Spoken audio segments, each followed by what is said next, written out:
in accounting and finance. Our next panelist is Hilda Delfonzo, VP of Finance at Good Samaritan Medical Center. Hilda, with MBA HFMA, has over 10 years of healthcare administrative experience and has served as VP of Finance at Good Samaritan Medical Center in Lafayette, Colorado since November of 2019. Hilda has been a part of SCL Health and Good Samaritan since 2013, serving first as a financial analyst and progressing in her leadership roles since then. Prior to joining SCL Health, Hilda served in various director-level roles focused on medical practice startups, including operational and revenue cycle efficiencies at RT Walter & Associates, an Arvada-based national healthcare consulting firm. Hilda holds a Bachelor of Science degree in Health Administration and a Master of Business Administration degree with an emphasis in finance from Regis University. She recently became Fellow of the Healthcare Finance Management Association, HFMA. Our next panelist is Tim Cashman, CFO at Estes Park Medical Center, a close neighbor of mine, being that I live in Loveland. Welcome, Tim. Tim has been working in the finance space of healthcare for over 25 years, beginning in Colorado Springs at Cedar Springs Psychiatric Hospital in 1988. He then migrated to Gunnison, Colorado in 1996 as CFO for Gunnison Valley Hospital. After 15 years, Tim and his family moved to Glenwood Springs to work with Valley View Hospital. And in 2015, Tim moved to Billings, Montana for 2 years as Network Finance Director with the Billings Clinic before returning to Colorado to become CFO at Estes Park Medical Center. Now, our distinguished moderator is Jonathan Wilk, MHA, MBA, CHFP, President-elect of our own Colorado chapter of HFMA, and Principal of Healthcare Strategy at TransUnion Healthcare. Jonathan has over 25 years of healthcare experience in acute care, health IT, and insurance settings. He is considered an expert in the industry for healthcare finance, legislation, revenue cycle management, and strategic transformation. Jonathan is the author of Healthcare Revolution, The Patient is the New Payer, and his new book, Revenue Evolution, Helping Providers Get Paid in an Era of Uncertainty, which was released in early 2020. He frequently speaks as a thought leader at state and national events, and Jonathan holds a bachelor's degree in sports medicine and holds 2 master's degrees in healthcare administration and business. Please join me in welcoming our distinguished panel. Thank you, Scott, very much, and welcome Hilda, Tim, and Charlie. I know you probably have beans to count and money to manage, so I appreciate your time on this very busy Wednesday morning to share your insights in the healthcare industry and where we're at.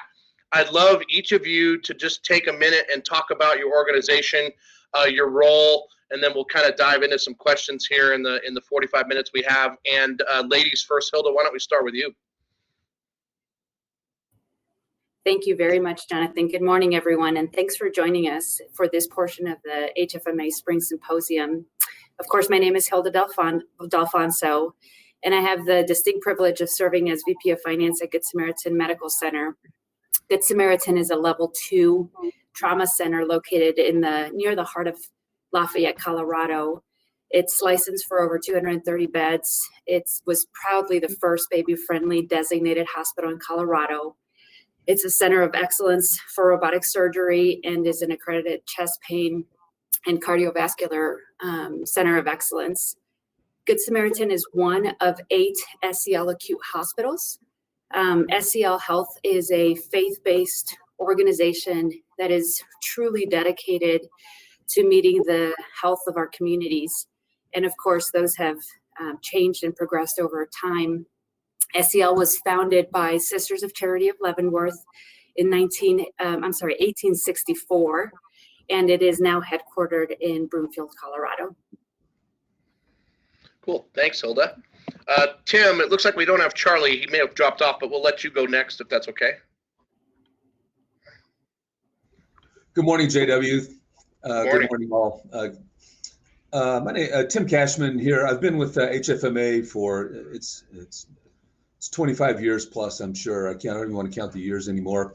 I've been working in this field in this industry, principally in critical access hospitals, for 25 years, and in a few hospitals around the state of Colorado. I've had the good fortune to live in really 3 wonderful communities in Colorado. The Gunnison community area and the Glenwood Springs community, and then also now in Estes Park, and I count my blessings with this industry. No doubt it's a very challenging industry, and it certainly challenges all of us with patience and with patients. Estes Park Health is a 23-bed critical access hospital, one of, I think it's like 28 now, something like that in the state. This is a tourist-driven community. I'm sure all of us that live in Colorado are familiar with Estes Park. At the foothills of Rocky Mountain National Park, much of our business is centered around the summer season, and then in the winter seasons, it's principally all the folks that live in town. A lot of retirees live in the area, so we see a lot of Medicare, Medicaid. Our hospital is a hospital district. Our board is an elected board of 5 lovely people, and the challenges of being one of 2 independent hospitals left on the Front Range is a compelling task indeed. And so it's a struggle every day. Critical access hospitals are always on the chopping block when it comes to reimbursement challenges, dealing with insurance carriers and certainly state regulators. So that's basically my job as the CFO, is to work closely with the board, the CEO, provide leadership to the community, and I've got a good accounting team, a good patient accounting team, and I feel blessed to have all of those folks. We are still holding strong, God willing. The COVID virus had a pretty dramatic impact on us, and so we've had to make some adjustments to that. We'll talk about that more in a bit. Thank you. You bet. While we're waiting on Charlie, we're trying to track him down. It looks like he dropped off. Tim, we'll probably stick with you if that's okay. Our first question really is about charity practices in a community that has a lot of tourism, as you mentioned, and some dramatic impacts from COVID volumes. Where is bad debt and charity really transitioned at your organization? What have you done in response to the dramatic impacts in your finances? Yeah, I will tell you, the COVID virus hit us pretty hard. The CARES Act funding and the payroll protection program, and of course the advanced payment program, which is now being taken back, all was very helpful to sustaining our ability to keep the doors open. In addition to that, we did see an impact with a decline in patients with commercial insurance or any insurance at all. And so we're still sort of recovering from a lot of that. Now, fortunately, things are beginning to roll in a little bit. But charity for us, we did have to make some adaptations to our policy about being more lenient than we already were with allowing for an extension of time for any self-pay, any other payments as far as deductibles and copays. We have a presumptive charity program now, the use of technology that helps us identify when somebody can and cannot pay. We've seen an increase in our ER visits with really bogus IDs with folks that we cannot find. And so we are seeing an impact about that, and we're trying to adjust. You have to be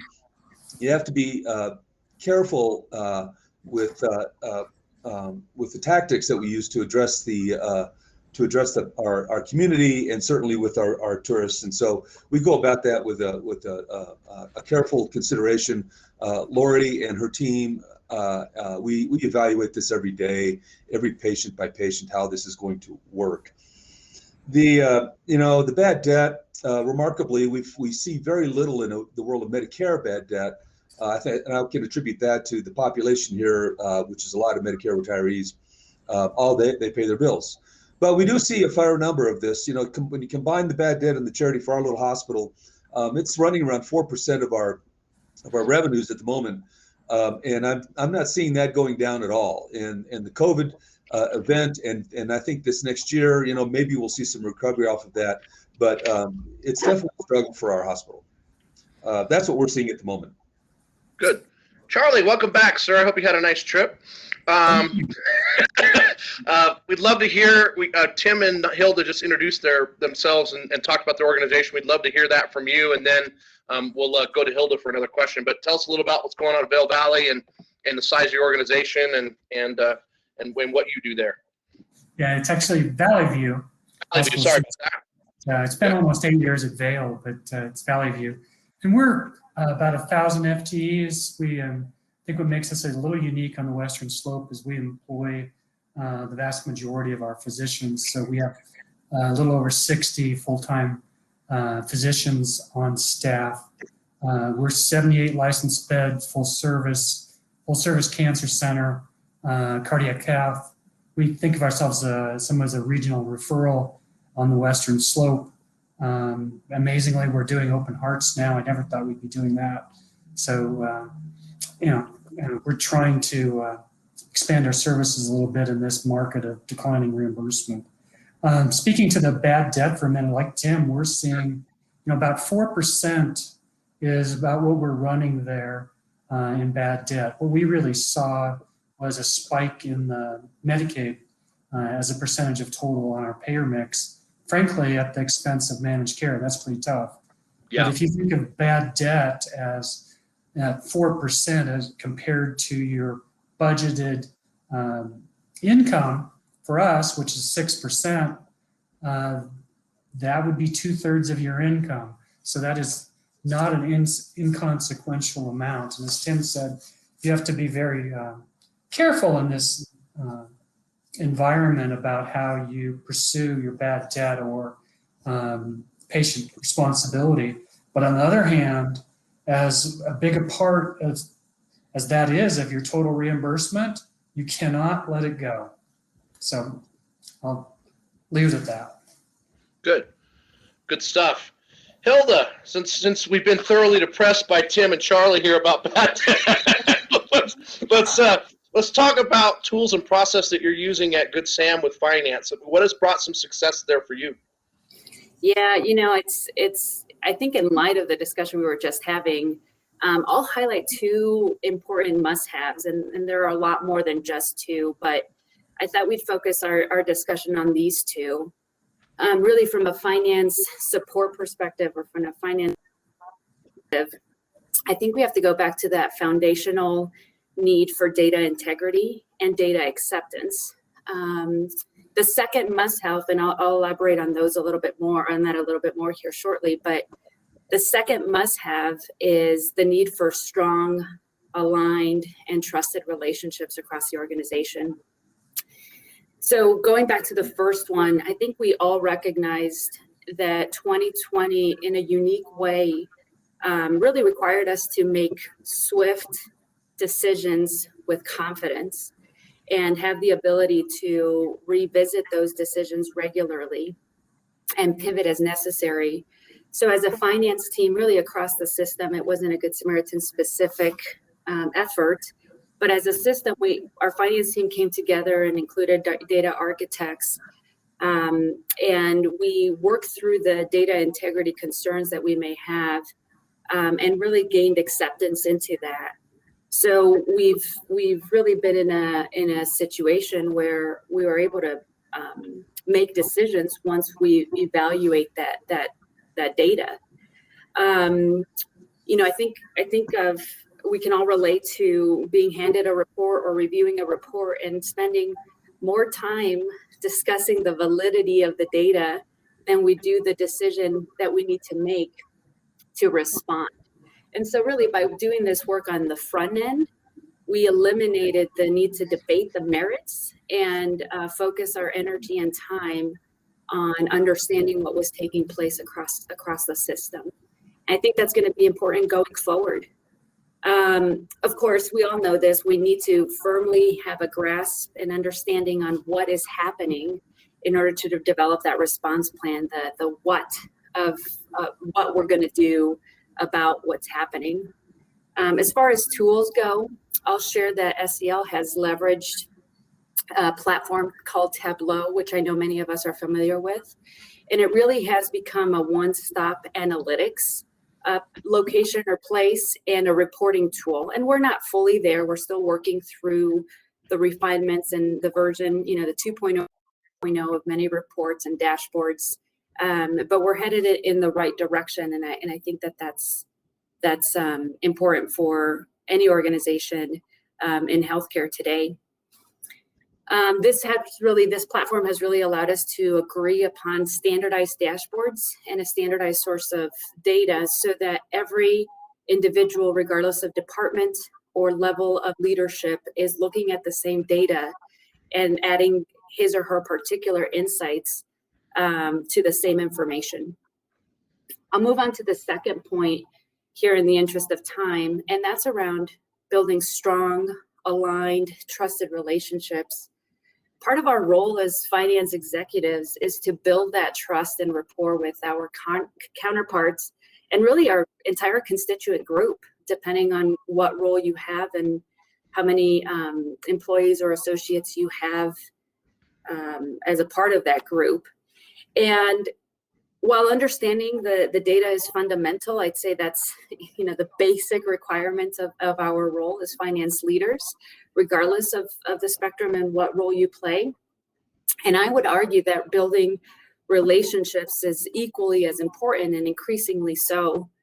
And really, relationship building is an area that I think we all need to grow within our finance operations. I think it's important to do this, and I underscore it so much because it was really those relationships that helped us respond in unison last year and are helping us this year, and really will help us in years to come. And what I would say as I reflect back on that process is that it's through that process of building these relationships that I gain my most valuable insights. It allows me to really help draw attention to areas that require more attention than others. So help us reprioritize. It allows me to be a better partner to our operators. And mostly what is core to my role, and that's to identify areas that pose risk, whether it's of any compliance or financial in nature. And it really gives me and will give you a platform to come alongside those operators and first line leaders and help minimize the risk and the financial impact in a collaborative way. So I'll summarize, the two must-haves: data integrity and acceptance, and that strong, trusted, and aligned partnership. Awesome. Tim or Charlie, do you have things to add as far as tools or processes that have helped kind of financial recovery at your organizations? Well, I think the first thing, Hilda mentions data integrity, and I think using good data that's trusted is key. If you don't have trust in the data, you've really got a problem. But I think, for us, that type of decision support system, we use a Kaufman Hall system, but and educating the managers to use their data. I would also say the other piece of the equation is you need to hold people accountable as a senior team. It's one thing to look at data, it's another to have the courage to use it and act on it. And I think sometimes we don't.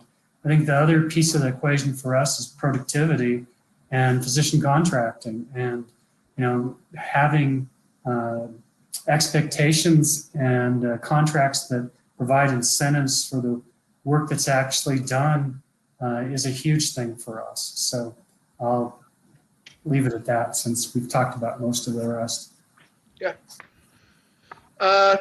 Tim, I think we're coming back, or actually, Charlie, I think we're going to stick with you here per our script. So we want to talk a little bit about the T word, transparency, and how that's been happening there in Valley View. Sorry. How are your prices and your compliance or approach to that mandate occurring? I've heard in the market about half to 2/3 of hospitals are doing something but not everything when it comes to kind of opening up their doors and showing everyone what their contracts are. Where is Valley View in terms of that approach? Well, I think we've tried to do mostly what we can. I think some organizations aren't even participating at all, hardly. But right. One of the things I'd say is, I was just talking to my patient accounting director. We're not getting any calls about this at all. And unlike the Front Range, most of the Western Slope has still got a lot of contracts that are percentage of charge. So the transparency, I don't see providing a whole lot of value here. You can post average charges, but you have high standard deviations, And you get a lot of mad people, just like, when you're trying to say, well, what does this cost? Well, if your length of stay is 3 days longer than your average, your costs are going to be higher, or if you have multiple procedures in the OR. So, while we're trying to do what we can along the lines in the spirit, I'm not sure that we're creating a lot of value here. And the second piece of this, I'm sure that our friends in the insurance world are looking at all of these. And of course, we've all got contracts that say that this information is confidential. And of course, federal law rules. But, we're pretty uncomfortable about a lot of this out there and whether or not we're doing any good or we're just creating a higher cost base to cover with our actual business. Yeah, the CMS is actively auditing. I'll provide that information back to this group and the conference folks when we get it. It's interesting. I think it's a good idea, poorly implemented. That's what I told folks. I think we all want our patients to understand what their obligations are and get them into a funding mechanism, ideally before they get here or before they go home. But this is a way that's it's using a hammer to when you needed to touch. We'll dive back to you, Tim, if that's okay. You mentioned some challenges with COVID volumes and where you're at. What's your financial recovery path there at Estes Park Health? What's your priorities this year to get you guys back on track? Take the mic off. Put the mic back on. We're mapping out a strategy. We do that on a regular basis anyway, but a recovery. We had to make some draconian moves in the last few months. We closed our nursing home. We had to impact some jobs. We haven't given raises. We've done a number of things to reduce cost, and that's always under evaluation in my view. Trying to reduce FTEs but now I'm looking hard at contracts and principally some of the insurance contracts. If there's areas that we can improve in our service to that, we were getting pushed around a little bit by those guys. We're a little hospital. We don't carry the weight that that the larger systems do down valley, and so the narrowing of the networks is becoming impactful to us. So I'm certainly worried about this. I'm worried about. We'll probably talk a little bit later about the public option, but there's a few things that are really a grave threat to us. So it's a combination of assessing our contracts with carriers, our market share, trying to keep our costs under control. All of that is related to coming off of the COVID impact. This is going to be an ongoing challenge, particularly for these community hospitals. I'll just put a plug in for the value that these bring to the communities. Valley View is one of those. Among many of us in these rural towns, generally we're the largest employer in the community, and the economic impact that it has to these communities is profound. So we can't let these things go. For a lot of reasons, and so the challenges that we've got are ongoing, and there's just never enough time in the day. There's never enough people, so there you go. That's what keeps me up at night. You bet. Charlie, Hilda, do you have any innovation financial approaches that you're doing at your organization, at Good Sam or at Valley View? Well, I don't know that we have anything that's actually new. Like Tim said, we dropped approximately 100 FTEs last year, and for a small community, that has a profound impact on the community.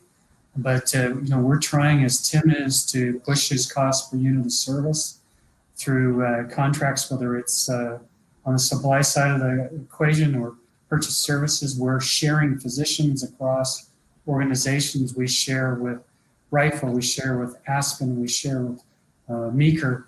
And we're looking for other ways to do that. In small markets, if you want to provide the specialties that the community wants, you need to get creative about those things. But as Tim said, I'm worried about the contracts too. And I think the reimbursement pressure only is going to get more as we see, Medicare continues to be a higher percentage of total, but as the public option, I think, is going to get passed one way or another, and you're going to see insurers push towards public option rates because that's the only way they can keep their business, and that keeps me up a lot. Yeah. We'll stay in that theme, Hilda, of keeping up at night. Besides what Tim and Charlie shared here, what types of things are keeping you up at night at Good Sam? Yeah, I think I'll keep my response relatively short here. There are a lot of things that could keep us up at night. And I'm going to do that because I think we could hear a little more from Tim and Charlie to hear what else is keeping them in case I miss something. But, we're talking about some of the many pressures throughout the symposium. We'll talk about others and address tactics to overcome them. But these include reimbursement pressures, economic pressures, and that our patients are facing, our providers, our supply chain partners are facing. We see an increased need for charity care. Bad debt is on the rise. And we also recognize that we need to invest in innovation, which is costly. And we are moving toward value-based and have been for an extended period of time. And we're in this pivotal point. And I would say, we all know Colorado lags behind other states in the nation. And so I think we have a unique wave that we'll face here in the near future. But really what keeps me up at night right now is our human capital. And I can't help but think of back to my consulting days when we would partner with physicians and they would ask me what, one or two things they could do to ensure their financial stability, especially as they're opening up their practice. And, our advice was family first, put your family first. And from a finance perspective, care for yourself, care for your marriage, don't get a divorce, and eliminate turnover. And so I think for us, as we're looking at our particular organizations, eliminating turnover is a goal that we need to aim for and strive for. Our caregivers are our most precious resource. We have just come out of the most challenging season for this workforce or working generation, recognizing that we have a wide variety of generations in the workforce.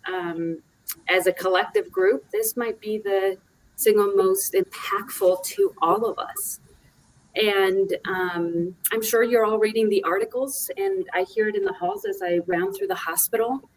But many of our caregivers feel traumatized, and they think of the pandemic as, maybe the breaking point for their professions. I just read the other day that it was a survey that 1 in 4, 25% of the healthcare professionals, broad, not just nursing, all healthcare professionals are considering leaving their profession. Wow. Talk about a shortage that we've not even considered before. So I'll pause there to see what my fellow panelists have on their minds. But I think this is one for us to pay attention and to support as finance executives. Yeah, it's not like we didn't have alarm fatigue and physician burnout before the pandemic happened. That statistic is shattering, or physician shortages for that matter, to Charlie's point, where we're having to share across communities to make sure you've got full scope. Tim, Charlie, reactions to that? Or yeah, if I could add quickly, I 100% agree about the human capital and the labor shortage. It's not just doctors, it's nurses, it's lab techs, it's radiology techs, EMTs, everybody on the line, and we're having significant challenges finding those folks because I have to compete with the wages of the front range, and that's just practically impossible to do. So now you have to figure out what can you do differently in that respect. I don't know, Charlie, what do you think? We have the same sort of hiring issues. Having said that, though, I'll tell you, when you're filling spots oftentimes with travelers, which are Yeah. freaky expensive, or buying a lot of your services from consulting, like Valley View did here at one time in the IT arena. It's even worse. So, trying to find that mix of being able to hire and keep people on staff, so you don't have that turnover, so you don't bring in the traveler, so you don't bring in the consultant. That's always a challenge. But I think when we look at what's coming down the pipe, you start thinking about what service lines can you keep, which ones might you take off the table, and I think doing that analysis now and understanding again where you have the best chance of succeeding, and maybe what you can provide in your community is going to come to the forefront. Troubling thoughts. Well, we've talked about payers and how important that's going to be to your strategy to squeeze every drop of lemonade out of that lemon that you can with your carrier contracts. We've also talked about how we're PO'd at public option, it sounds like. So I'd like each of you to kind of give a perspective on your thoughts there, and I can give some thoughts on federal legislation as well if we have time. But I'd love to hear your thoughts on public option and what you think that's going to mean for your organization in the state of Colorado. We can start with maybe you, Tim. Yeah, JW, I'm sure like many of us here, I'm troubled by this legislative action. And we have 100% confidence in what Chris Tholen and the CHA folks are doing, Josh Ewing and everybody are doing to sort of help argue that out as to the overall impact.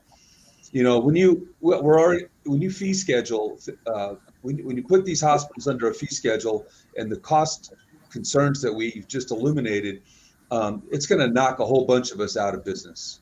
And it's troubling to me because I'm a rural hospital advocate. Obviously, with many of us, we're already on the margin. It's a very thin margin. It's a thin line, and any sort of change, absent some sort of funding help, is just going to put us under. I'm sympathetic to the concept of how do we provide for those who can't afford health insurance. It's impossibly expensive. We're all having to pay for it one way or the other, either through our employers are having to pay that on our behalf, or others are just having to pay it. And I have lots of personal feelings about that, but the concept needs to be vetted out in much more detail rather than hurried through by what I think is happening at the legislature. That's where we're at. I think that's a great point. I mean, a lot of people don't know that actually healthcare coverage has outpaced revenue or rent or your mortgage or your rent now. Right. It's about $21,000 a year. And you think about how much investment and time and care we put in our housing and our shelter as Americans to figure that out. Now healthcare has surpassed that or lapped that in terms of an affordability. So it's tough to kind of balance, how are we going to cover the indigent or underserved populations while at the same time preserving hospital, I would say, viability, not even profitability, for a lot of where we're at. Hilda, Charlie, what are your thoughts on public option? Let's go to you, Hilda. I think what we should recognize is that this is a legislative attempt at a cry for solutions, right? We all, in some aspect of our mission or vision, want to provide the care that is needed. And over the years, over the decades, as a nation, we've developed a rather complex system. And so I think the heart of it is like-minded, and it's misinformed. And I'll go back to the need for education, clarity, transparency in a different way. I mean, we talked about transparency earlier. Again, like-minded, like-hearted, misinformed. And so I've internalized this and have challenged our teams here, not just at the local, but throughout the organization, to recognize that we are part of the solution. And I think we're going to have to lean into this in a different way than we have in the past. So I'll say one more thing. This should be our warning that the broader communities are fed up. They're wanting a solution, and our legislative bodies are stepping in. Yeah, I've said that many times. If we can't figure it out as an industry, the government gets involved, and they typically don't make things better. So, Charlie, what's your thoughts on public option, brother? Well, I think you kind of summed it up right there, that the government taking over healthcare is not going to make it better for us. But, to Tim's point, we're talking a little bit about where the organizations are at. We're about 65% government one way or another right now at Valley View. Once you add all of the Medicare, Medicaid, TRICARE, Child Health Plan, and I'll throw in your self-pay with that too. And, I hear time and again, there's no such thing as the cost shift. Well, let me tell you, there is. Yeah. And when you start saying what the fee schedule is that you're going to have to adopt to, and you model that, it's pretty scary. And I think, we don't get our message out, don't communicate enough. Frankly, our price increases have been CPI or below for 4+ years here. And I think a lot of people don't know that. And yet, we're seeing high single-digit inflation on drugs and implants. And it's pretty hard to do that. And as Tim said, you got to pay competitive wages. So, if your price increase is going up by 2% and it only affects 30% of your business, but your wages are going up by 3%, that just doesn't work from a math standpoint, So I think that that education and being in front of these things is paramount for our survival. And, frankly, I think the public option passes, and it's going to have to be amended down the road, or we're going to have extreme consequences with it. And otherwise, you're going to see hospitals become what I call pack and wrap. And, you're going to have the main services just provided in the metro area. And a lot of things that you provide in the community are simply not going to be here. Wow. It's a scary thought. Let's talk about the community. I think that's a great transition, Charlie, and thanks for that. I'll come back to you, Hilda, maybe we talked about the challenges that COVID had with volumes, but I think the group would be interested in understanding, what is Good Sam doing to kind of get back to some sort of normalcy with patient volumes in your community. Most hospitals, from what I understand, have recovered on the outpatient side, but ED and inpatient are still lagging a little bit. Are you seeing that at Good Sam, and what strategies are you doing there? Yeah, we are. That was directed to me, right, Jonathan? Yep. Mm-hmm. Great. Yeah, we are seeing that continue to lag. We are not at 2019 volumes. I'm not sure that anyone is well equipped or informed to assert that we will return to 2019 volumes. Yep. There's also been just a shift in utilization driven by our patients' needs. Their work-life patterns have changed, which will influence it. And so I think we're in a evolving period. We need to just keep a close eye and continue to rebase our assumptions on a regular basis. Certainly, there are techniques that we can use, and we are using here. But what I would say from a community relationship, community growth standpoint, now more than ever, leveraging the physician liaison role, our strategic business development role, as well as having that increased sense of community between our operators and the providers. And that really is a building upon. We have that sense of community. I think every one of our organizations have that with our providers. We work too closely in a stressful situation not to develop that, but it really is all the more important, and not just from a business sense, although very important and focal for my role, but just from a human sense. This is what will get us through and enable us to support each other. Very tactically, though, monitoring market volumes, trying to make market shifts in the right direction, making sure we understand what's happening within our region, not just in the state, but specific to our primary service and maybe even secondary service area. And having very targeted discussions, evaluating service lines, much of what we've talked about that historically has been more cyclical. And this, I would say, is more consistent. Yeah, that's good. Tim or Charlie, you have a different type of arrangement than the metro area. You know, you kind of are there out of necessity. Not that Metro Care is not unnecessary, Hilda, but it's a different type of dynamic in terms of volumes. What are your approaches, Tim? We can maybe get from you and Estes. I know you guys stood up a freestanding ED up there and have done some other things. What are you doing to try to get your volumes back to an area of viability? Yeah. Well, actually, it was an urgent care center versus a freestanding ED. Sorry about that. You know, two different things. You know, of course, it's always kind of a great idea to start a new line of business right in the middle of a pandemic. You know, brilliant call.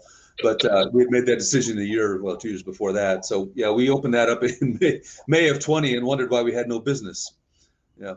But we think that that's going to work pretty well. You know, what I'm reading and hearing is I think that we'll see some emergency department visits and urgent care visits. I think this summer and this year, I'm anticipating a decline in our inpatient volumes. We budgeted at 80% of 2019 volumes. Wow. That's highly conservative. Yeah. And so we're trying to manage our expenses towards that. The studies that we've done indicate our market share is less than desirable. It's pretty easy to drive down the hill and go to Good Sam's, for example, or Boulder Community or any of the UC Health. It's a battle for us. And I think that the battle is going to have to be won at the physician level and the trust that the community has in us, not necessarily with our EMS service and our outpatient services, but principally at our caregiver on the outpatient side. I think is where we have to focus our energies in order to try to keep this thing going. Good. Charlie, your perspective in the Glenwood Valley and at Vail Valley, at Valley View. I'm going to keep doing that the whole time. With Valley View, just what is your approach to volumes? Are you seeing a deficit in ED still? And is there a strategy to offset that with outpatient, or what are you doing in Glenwood? Hope you might be on mute. Sorry, brother. Yep. Sorry, I've gotten dropped off a couple of times. Yeah, you're back though. That's well, we're doing several things, and one of them is the Valley Health Alliance, where we're working with employers here to try and keep business local, and that's with Aspen Valley Hospital and Grand River Health and the local chambers.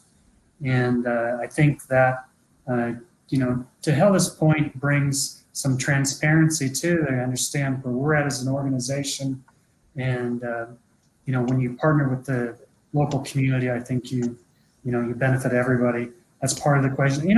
Some of the other sides of this are, I think we're working on the convenience for the patients and making sure that we get patients in immediately when they're asking for visits. We have expanded some of our service lines, or invested in those for things that we were losing from the community. But again, as you invest, you got to be smart about that, and make sure that those volumes are there to support it. So, that's I guess what we're trying to do is communicate better with the community, partner with them, provide that service here if we can. Good. Well, we got about 3 minutes left. I'd like each of you, if you don't mind, here as we finish up the panel. You've done a wonderful job, despite some of the technical difficulties and challenges at your hospital and day as well. But Hilda, we'll start with you. Just what would you like a takeaway for this group to be that's listening, as far as 2021 and going forward, as from a finance perspective? What types of things do you think we should be focusing on? Yeah, this was an easy one for me to think about, and that is, I think we all need to catch our second wind. Whatever we need to do as individuals for the sake of our health, our families, and the organization, we need to catch a second wind, because it's been a tiring season and we've overcome a lot of challenges, but the work's not done. And I might even argue we've just begun. And I think one very practical thing that we need to be doing as we re-energize ourselves is to look at our strategies and realign them. We periodically look at our vision and mission. We all know that's what we want to do and how we're going to do it.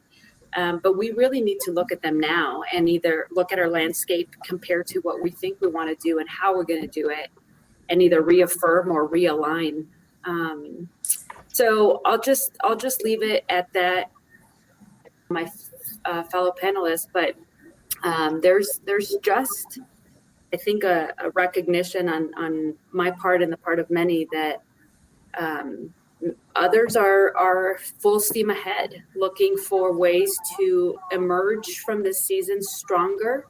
And that is disruptive change. That's not just between a payer and a healthcare individual or a healthcare organization. This is now inclusive of regulatory agencies, our consumers, our legislative bodies, supply chain, payers, the providers. Really, every one of us in this healthcare continuum is looking to do things differently and better, and there's going to be a lot of disruptive change. Good statements. Tim, you want to add on to that? Yeah, I don't know that there's much more I can say. Hilda summarized that quite well. I do agree. We need to take a breath, and that's what we're talking about here now. Last year was, besides COVID, there were a lot of other things in our little hospital. We had an evacuation in October due to the fires. That had a dramatic impact on us, and the drama around trying to close the only nursing home in town was highly impactful to us, and so we're just freaking exhausted. And just trying to recover our business model. So what I've been sort of preaching and what we're all talking about is, let's just settle down and let's just try to become friends again, and just get back to business, and focus on what we do well. We do have a strategic plan that we're aligning up with. I don't think it's going to be anything dramatic, other than it just helps us to sort of focus or stay focused. But that's sort of the goal for this year. And Charlie, things at Valley View. What do you want to leave with this group? Well, I think a couple things is, I think we all agree that we're going to see, reimbursement continuing to fall, both demographically and through the government actions. So I would say, one of the common themes is you need to invest in data. So you need to make decisions with good data. And oftentimes those are the areas that get cut first, those overhead areas that provide you the data to make decisions. And you will get run over if you don't act. Okay, so it will not be business as usual. So this business is going to change. It's not going to go necessarily back to normal. Care will be provided somewhat differently, and you've got to be flexible and not afraid to make decisions. That's awesome. Hilda, Tim, and Charlie, I took 4 pages of notes while I was just listening. You guys did an awesome job. I really appreciate the time that you had. Thank you so much to our panelists and your insights. It's always my favorite session. I was honored to stay out of your way and moderate it this morning. I really appreciate all the insights you had. I'm going to turn it back over to Pilar here in just a sec. Know that if folks that are listening had comments, it's harder to have a Q&A in a session like this. I know the 3 of these folks very well.